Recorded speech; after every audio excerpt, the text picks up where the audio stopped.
Hello guys, welcome back to my YouTube channel PinoyCookingBuninayTv. If you like my video and be notified to our latest recipe, just click the notification bell and write comments below.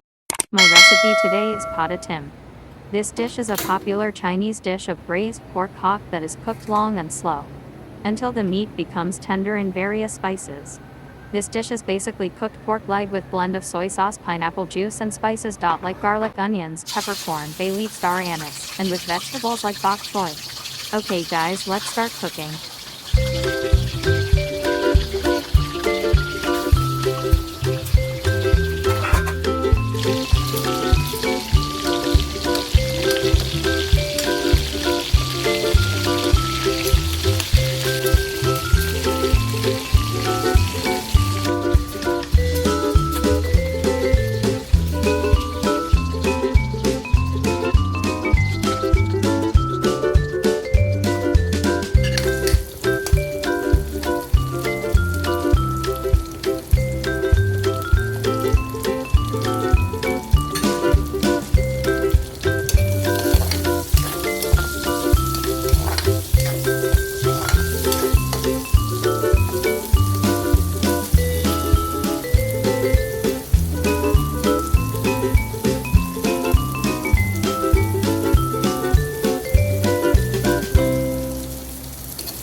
If you like my video, don't forget to like, share and subscribe and click the notification bell. Happy eating everyone. Until my next video.